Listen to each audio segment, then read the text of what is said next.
तो हेलो दोस्तों, good evening. आप सब कैसे हो? आई होप आप सब बहुत ही अच्छे होंगे। आज की क्लास में आपका बहुत ही स्वागत है। आज ये आपकी एमएड फर्स्ट सेमेस्टर की 13वीं क्लास है। इससे पहले हम लोग 12 क्लास कर चुके हैं और ये जो क्लास है ऑल ओवर इंडिया लेवल पे जितनी भी यूनिवर्सिटियाँ एमएड का कोर्स कराती हैं सभी के लिए है और स्पेशल लखनऊ यूनिवर्सिटी वालों के लिए है। बाकी सेंट्रल यूनिवर्सिटी, स्टेट यूनिवर्सिटी जितनी भी हैं, बीएचयू से लेके महात्मा गांधी काशी विद्यापीठ तक सभी के लिए है, क्योंकि सबका सिलेबस मैच होता है।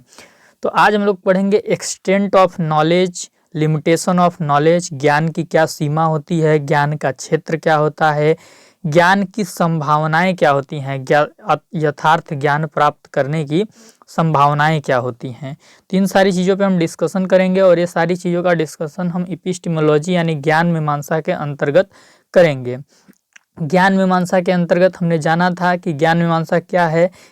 इसमें ज्ञान की विवेचना की जाती है, ज्ञान का वर्णन किया जाता है, ज्ञान का समीक्षा किया जाता है, ज्ञान की खोज किया जाता है, ज्ञान का विश्लेषण किया जाता है। टोटल ज्ञान की थ्योरी का अध्ययन हम जिसमें करते हैं उसको हम ज्ञान मीमांसा बोलते हैं। इसी के साथ हमने नेचर ऑफ नॉलेज को भी पढ़ा, ज्ञान का स्वरूप क्या होता है। सोर्सेस ऑफ नॉलेज, ज्ञान के स्रोत के बारे में भी पढ़ लिया। हम ये भी जानते हैं कि एपिस्टेमोलॉजी दर्शन की दूसरी शाखा है, सेकेंड ब्रांच ऑफ फिलॉसफी है। आज का जो क्लास है इसमें हम लोग पढ़ेंगे एक्सटेंट ऑफ नॉलेज, ज्ञान का क्षेत्र क्या है, किस सीमा तक ज्ञान को प्राप्त किया जा सकता है। तो ये चीज़ हम पढ़ेंगे। फिर कल की क्लास में हम लोग पढ़ेंगे ज्ञान की यथार्थता, वैलिडिटी ऑफ नॉलेज। तो आज के टॉपिक पे हम फोकस करते हैं अपना। चलिए फटाफट तैयार हो जाइए। एक बार क्लास को आप लोग शेयर कर दीजिएगा। जैसे ही क्लास आप लोग के पास पहुंचेगी तो ज़रूर शेयर कीजिएगा, क्योंकि शेयर करने से ही ज़्यादा से ज़्यादा लोगों तक पहुंचेगा ये। तो एक बार फटाफट आप लोग इस क्लास को शेयर कर दीजिए और क्लास को एक बार लाइक भी कर दीजिएगा और कमेंट करके बताइएगा कि क्लास आज का कैसा लगा। आज हमारा जो टॉपिक है वो है extent oblique limitation of knowledge, ज्ञान की सीमाएं क्या हैं या किस सीमा तक ज्ञान प्राप्त करने की संभावनाएं हैं। ठीक, देखिए, यदि आपसे हम पूछें कि ज्ञान की सीमा क्या है, कितना ज्ञान प्राप्त किया जा सकता है, तो आपका एक लाइन में क्या आंसर होगा? नॉलेज इनफाइनाइट है, यानी कि ज्ञान अनंत है, असीमित है, ज्ञान की कोई सीमा नहीं है और ऐसा कोई व्यक्ति नहीं है जिसको संपूर्ण चीज़ों का ज्ञान हो गया हो। ज्ञान अथाह है, असीमित है, अनंत है, तो ज्ञान को, संपूर्ण ज्ञान को प्राप्त कर पाना असंभव है, आप यही चीज़ बोलेंगे। और जनरली इसी चीज़ को सारे लोग मानते भी हैं कि ज्ञान की कोई सीमा नहीं होती है। लेकिन हम तो पढ़ रहे हैं फिलॉसफी पढ़ रहे हैं। फिलोसोफर के सामने यदि कोई चीज़ बोल दीजिए कि इसके आगे कुछ है ही नहीं, कि ज्ञान की सीमा नहीं है, ज्ञान अथाह है, असीमित है, तो उनको पचन नहीं होगा, उनके पेट का खाना नहीं पचेगा, क्योंकि उनको तो कुछ न कुछ भाषण करना ही है। उसी का नाम फिलोसोफर है कि जिस चीज़ को सोचा नहीं जा सकता, जिस चीज़ के बारे में तर्क नहीं किया जा सकता, फिलोसोफर उसी चीज़ को तर्क करने में जुट जाते हैं। उनकी निजी जिंदगी में बाल कब कटाना है, खाना कब खाना है, परिवार से कैसे रहना है, कोई मतलब नहीं रहता। उनकी ज़िंदगी सोचने में ही निकल जाती है। तो जब बोला गया कि भाई ज्ञान अथाह है, ज्ञान अनंत है, ज्ञान असीमित है, तो फिलोसोफर को वह बात नहीं पची और फिलोसोफर बोले नहीं, हम तो ज्ञान की सीमा का पता लगा के रहेंगे भैया, ज्ञान की सीमा का पता लगा के रहेंगे।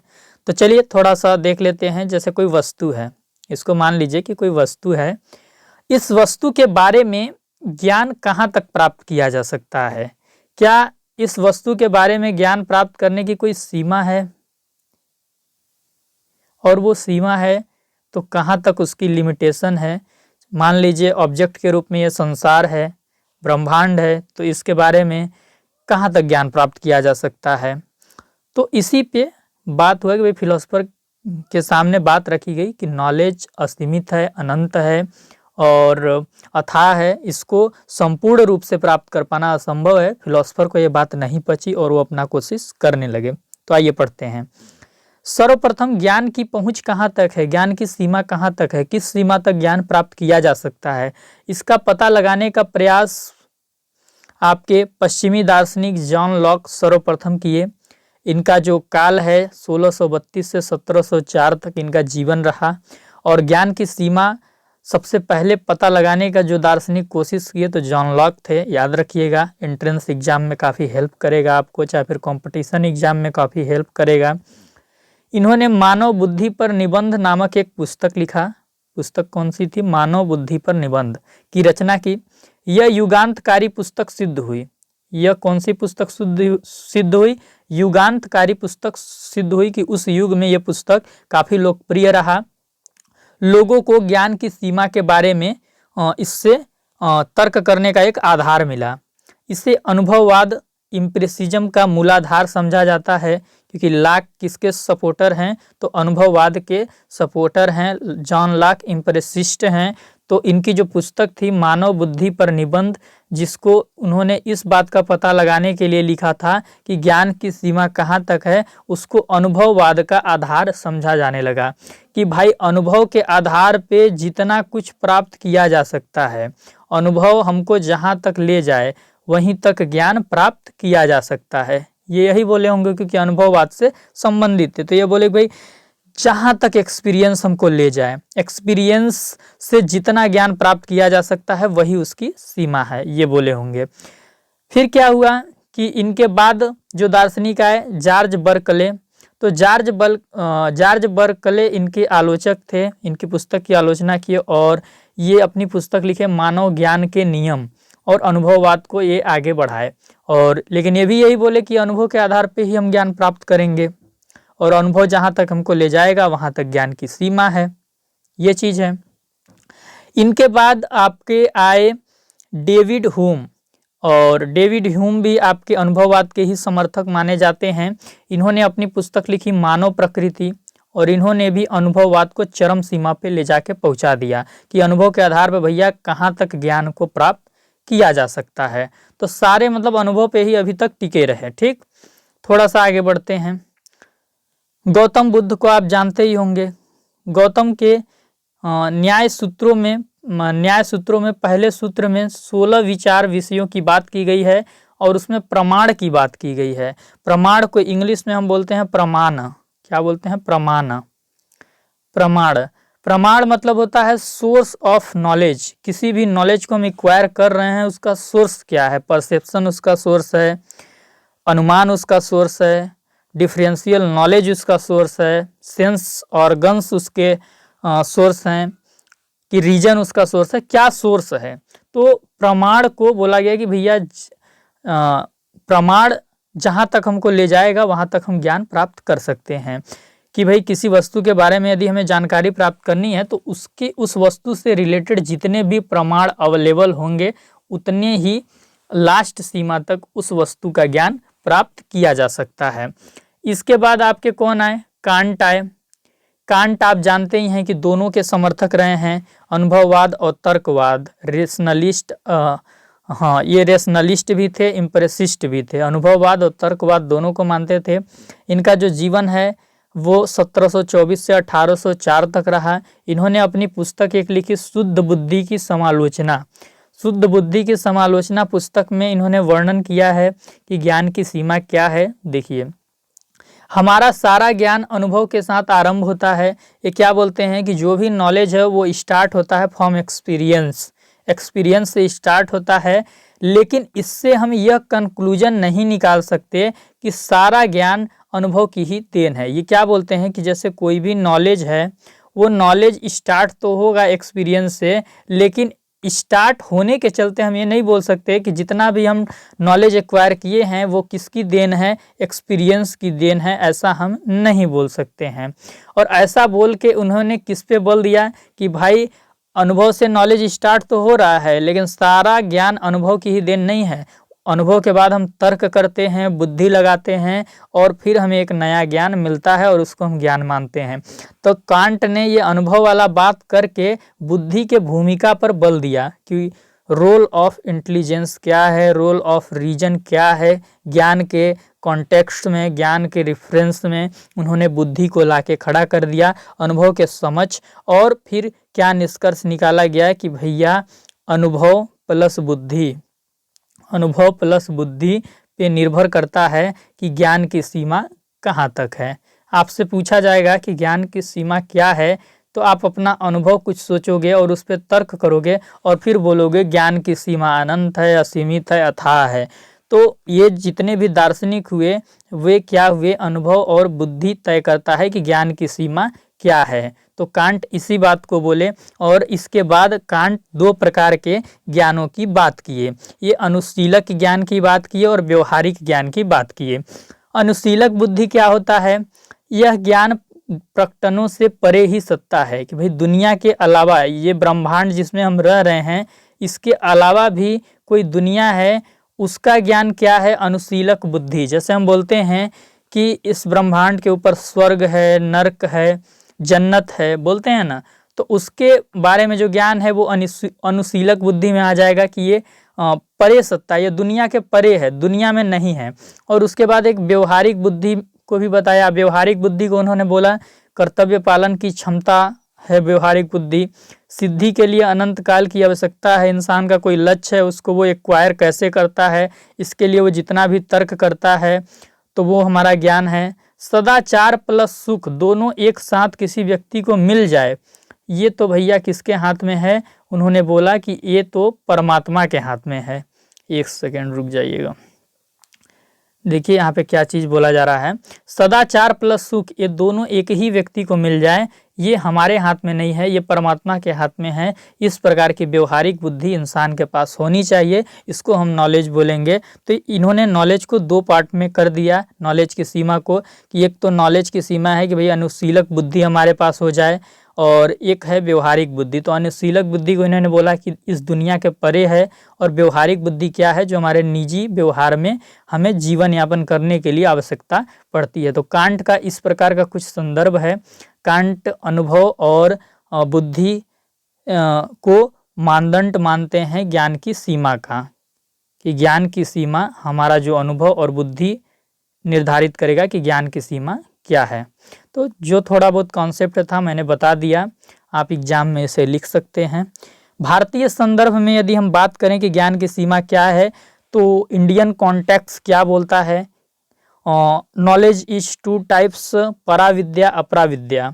ये दो प्रकार के विद्याओं की बात करते हैं। पराविद्या वो है जो इस दुनिया के परे है, एक सेकेंड, जो इस दुनिया के परे है, जो इस दुनिया के परे है उसको पराविद्या बोलते हैं। और अपराविद्या क्या है? जो इस दुनिया में है उसका सारा ज्ञान। जैसे देखिए ये आपका मान लीजिए कि यूनिवर्स है, क्या है? ब्रह्मांड है, ये यूनिवर्स है, ये यूनिवर्स है, और इसके परे जन्नत बोलते हैं लोग होता है, स्वर्ग बोलते हैं लोग होता है, नरक भी बोलते हैं लोग होता है।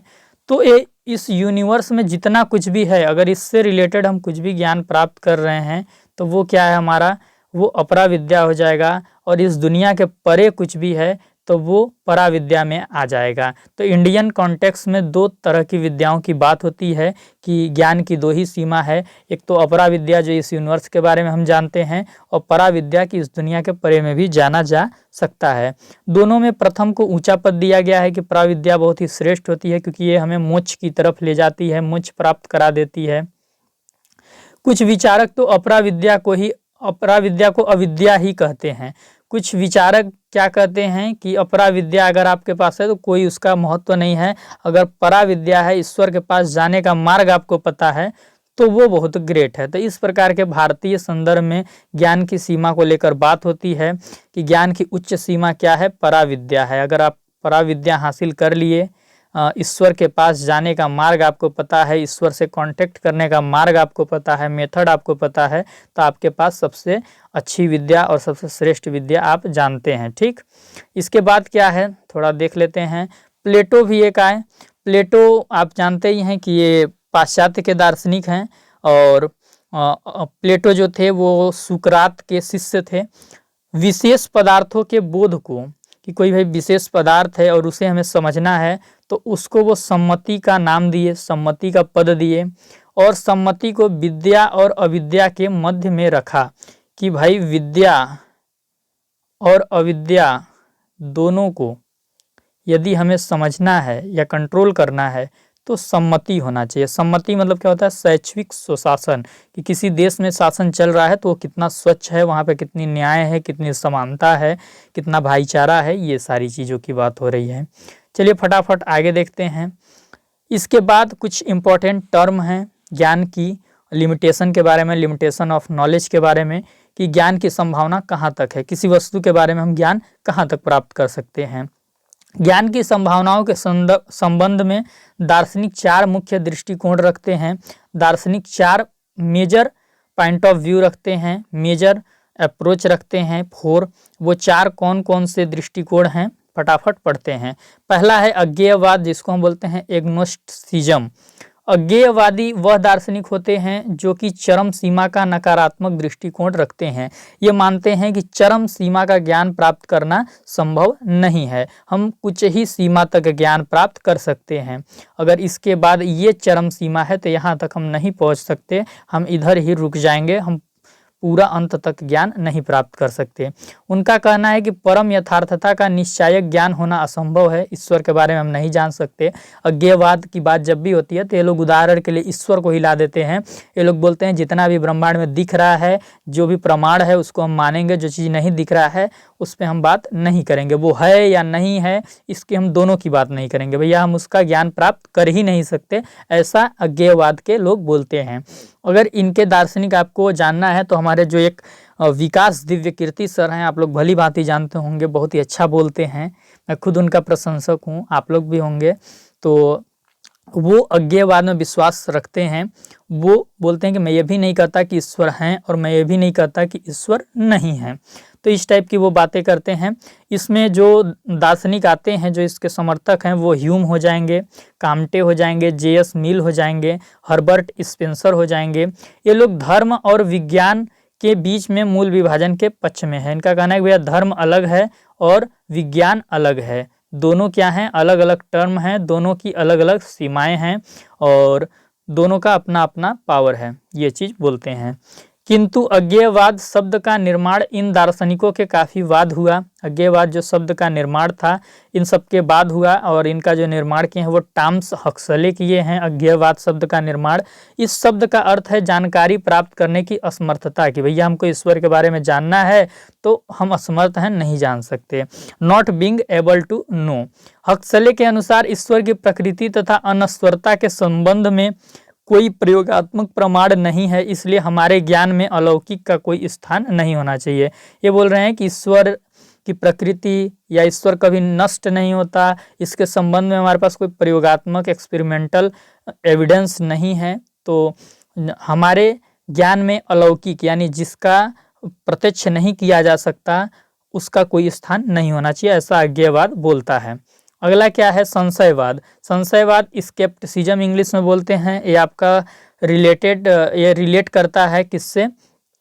इम्प्रेसिज्म से करता है, अनुभववाद से करता है। सेंस ऑर्गन से हम कोई नॉलेज प्राप्त किए हैं तो उस पर संशय की स्थिति बरकरार रहती है। हम सोर्सेस ऑफ नॉलेज वाली क्लास में आपको बताए थे, संशय की स्थिति बनी रहती है। तो इसमें देखिए अज्ञेयवाद से कुछ कम सीमा का दृष्टिकोण संशयवाद है। अज्ञेयवाद के बाद संशयवाद आता है। संशयवादी ज्ञान के संबंध में प्रश्न चिन्ह लगाते हैं। ये बोलते हैं कि क्या ईश्वर का ज्ञान प्राप्त किया जा सकता है, मतलब क्या ईश्वर का ज्ञान प्राप्त किया जा सकता है, तो हाँ भी नहीं भी दोनों पक्ष हो जाएगा। तो ये संशय वाली स्थिति ला देते हैं, कन्फ्यूजन वाली, कंट्रोडिक्शन वाली पोजीशन लाके खड़ी कर देते हैं। डेविड ह्यूम को इस दृष्टिकोण का समर्थक कहा जा सकता है। क्यों? क्योंकि ह्यूम क्या थे? एम्पिरिसिज्म के भी वो समर्थक हैं, तो एम्पिरिसिज्म से ही स्केप्टिसिज्म भी आपका रिलेट करता है। तो ह्यूम को इसका हम समर्थक कह सकते हैं। और ह्यूम जो कि यह कहते हैं कि ज्ञान अनुभव द्वारा प्रदत्त सामग्री से अनुमानों द्वारा प्राप्त होता है, किंतु यह प्रदर्शित नहीं किया जा सकता, इस कारण अनिश्चित है। ये वही बोलते हैं कि अनुभव द्वारा प्राप्त किया गया टोटल ज्ञान सत्य नहीं होता है। तो इस कारण भाई ये अनिश्चित है, इस पर संशय की तलवार लटकती रहती है। तीसरा क्या है, ज्ञान की अभिपुष्टि, अफर्मेशन ऑफ नॉलेज। यह दृष्टिकोण मानता है कि परम सत्य का ज्ञान संभव है। आदर्शवादी इस प्रकार के दृष्टिकोण में विश्वास रखते हैं। ये मानते हैं कि भैया परम सत्य जो ईश्वर हैं हमारे, उनका ज्ञान संभव है और या इनसे कांटेक्ट किया जा सकता है। आप आइडियलिज्म पढ़ेंगे तो उसमें बताया गया है कि ईश्वर तक आप कैसे पहुंच सकते हैं। तो ये चीज़ इसमें बोला गया है। चौथा क्या है, प्रयोगवाद। प्रयोगवाद को हम इंग्लिश में बोलते हैं एक्सपेरिमेंटलिज्म। इसमें क्या है, इस दृष्टिकोण के अनुसार ज्ञान सदैव आंशिक होता है। ज्ञान क्या होता है, अंश अंश में होता है। ज्ञान आंशिक होता है, पूर्ण रूप से नहीं होता है, कभी भी पूर्ण नहीं होता है। और यह वर्तमान क्षेत्र या स्थिति में जहाँ उसकी आवश्यकता होती है कृत्य करता है। भाई ज्ञान क्या है, कई तरीके के ज्ञान है। मौसम का ज्ञान है, खेल का ज्ञान है, राजनीति का ज्ञान है। तो जिस ज्ञान का जहाँ पे प्रयोग पड़ेगा, आवश्यकता पड़ेगी, उस ज्ञान का यूज वहीं तो होगा। जैसे मान लीजिए मौसम की भविष्यवाणी आपको करनी है, तो मौसम का ज्ञान वहीं पे काम आएगा जहाँ पे मौसम की भविष्यवाणी करनी है। कहीं पे स्पोर्ट में बेहतर प्रदर्शन करना है तो वहाँ पे स्पोर्ट का ज्ञान काम आएगा। तो ये प्रयोगवाद यही बोलता है कि जहाँ जिस ज्ञान की आवश्यकता होगी वहाँ पे वो ज्ञान कृत्य करेगा, फंक्शन करेगा, कार्य करेगा। और इस दृष्टिकोण के अनुसार ज्ञान क्या होता है, आंशिक होता है, अंश अंश में होता है। कभी भी ज्ञान अपने आप में पूर्ण नहीं होता है, उसमें हमेशा प्लस किया जा सकता है, कुछ न कुछ ऐड किया जा सकता है। हम इस प्रकार के आंशिक तथा कृत्यशील ज्ञान को अपना सकते हैं। जैन दर्शन भी कुछ इसी टाइप का बात करता है। जैन दर्शन में एक स्यादवाद का सिद्धांत है। स्यादवाद के सिद्धांत में बोला गया है कि ज्ञान को हम सीमित तरीके से ही प्राप्त कर सकते हैं, अथाह असीमित अनंत प्राप्त नहीं कर सकते। और ज्ञान को हम सापेक्षता के अनुसार प्राप्त कर सकते हैं कि जैसे अगर हमको मौसम की जानकारी चाहिए तो मौसम के संदर्भ में हम मौसम का ज्ञान प्राप्त करेंगे और उसी के संदर्भ में हम मौसम का नॉलेज भी यूज करेंगे। जैसे 2 + 2 और 2 क्या होगा, 2 और 2 4 भी हो सकता है, लेकिन अगर 2 और 2 में माइनस कर दिया जाए तो 0 भी हो सकता है। तो ज्ञान को जिस संदर्भ में हम यूज करेंगे उसकी स्थिति, थोड़ा उसका आउटपुट चेंज हो जाएगा, इसका कहना ये है। और मेन इसका अगर आप कीवर्ड पकड़ेंगे तो क्या है, ये नॉलेज को आंशिक बोलते हैं कि अपने आप में पूर्ण नहीं है, उसमें हमेशा ऐड किया जा सकता है। और ये बोलते हैं कि यह वर्तमान क्षेत्र में या स्थिति में जहाँ जिसकी आवश्यकता होती है। भाई आपके पास ज्ञान है, मौसम का भी ज्ञान है, गायकी का भी ज्ञान है, आप बहुत अच्छा गायकी कर लेते हैं। उसके अलावा आप शिक्षण का भी आपको ज्ञान है, आप टीचिंग भी कर लेते हैं। तो सारे ज्ञान तो एक ही जगह आप यूज नहीं ना करेंगे। भाई मौसम की भविष्यवाणी करना है तो वहाँ मौसम वाला ज्ञान वर्क करेगा। और गायकी का ज्ञान है तो जब गाने का बारी आएगा, कहीं पे स्टेज वगैरह पे परफॉर्म करना होगा तो वहाँ पे वो ज्ञान वर्क करेगा। शिक्षण का कार्य करना है तो आप किसी विद्यालय में जाते हैं, किसी सेमिनार में जाते हैं तो वहाँ पे आप टीचिंग करेंगे तो वो ज्ञान वहाँ पे वर्क करेगा। तो इनका कहना यही है कि वर्तमान क्षेत्र या स्थिति में जहाँ जिस ज्ञान की आवश्यकता होती है वो इसके हिसाब से कृत्य करता है। तो आज की क्लास यही थी। आज की क्लास में मतलब हम लोग एक्सटेंट ऑफ नॉलेज, ज्ञान के क्षेत्र के बारे में पढ़े। इसी को हम कहते हैं लिमिटेशन ऑफ नॉलेज, कि ज्ञान की लिमिटेशन क्या है। तो यही सारी चीज़ें ज्ञान के लिमिटेशन के संबंध में बोली गई हैं। आप देख लीजिए, आप समझ गए होंगे। हमें वीडियो से बस यही, मतलब इस क्लास से बस यही सीखना है या समझना है कि ज्ञान क्या होता है। ज्ञान की कोई जो सीमा होती है वो एक तो है अज्ञेयवाद वाले, जो कि मानते हैं कि परम सीमा का ज्ञान, चरम सीमा का ज्ञान हम प्राप्त नहीं कर सकते। दूसरा संशयवाद है जिसमें संशय की स्थिति बनी रहती है। तीसरा अफर्मेशन ऑफ नॉलेज है जिसमें परम चरम सीमा का ज्ञान का प्राप्त करना संभव है। परम सत्य का ज्ञान मतलब संभव है। और चौथा क्या है आपका, एक्सपेरिमेंटलिज्म है। इसमें क्या बोलते हैं कि ज्ञान जो है वो अपने आप में पूर्ण नहीं है, जहाँ पे जिस ज्ञान की आवश्यकता है उस ज्ञान को हमें एक्सेप्ट कर लेना चाहिए और परिवर्तनशील इस प्रकार का ज्ञान होता है। तो ये कह लीजिए प्रयोजनवाद के हिसाब से काम कर रहा है। प्रयोजनवाद में प्रयोगवाद को थोड़ा ज़्यादा महत्व दिया जाता है।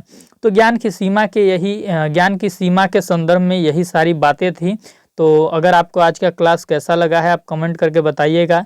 चैनल को सब्सक्राइब कर लीजिएगा। वीडियो के डिस्क्रिप्शन में टेलीग्राम चैनल का लिंक होगा, तो आप टेलीग्राम चैनल को ज़रूर ज्वाइन कर लीजिएगा। और उसके साथ साथ आप एक बार इस क्लास को शेयर आप ज़रूर कर दीजिएगा। साथ ही आप हमारे सोशल मीडिया प्लेटफॉर्म को फॉलो करना चाहते हैं, आप हमसे इंस्टाग्राम पे ट्विटर पे जुड़ना चाहते हैं, तो चैनल के अबाउट सेक्शन में लिंक होगा, जाके जुड़ सकते हैं। चलिए फिर मिलते हैं कल की क्लास में। कल हम लोग पढ़ेंगे वैलिडिटी ऑफ नॉलेज, ज्ञान की वैधता क्या है।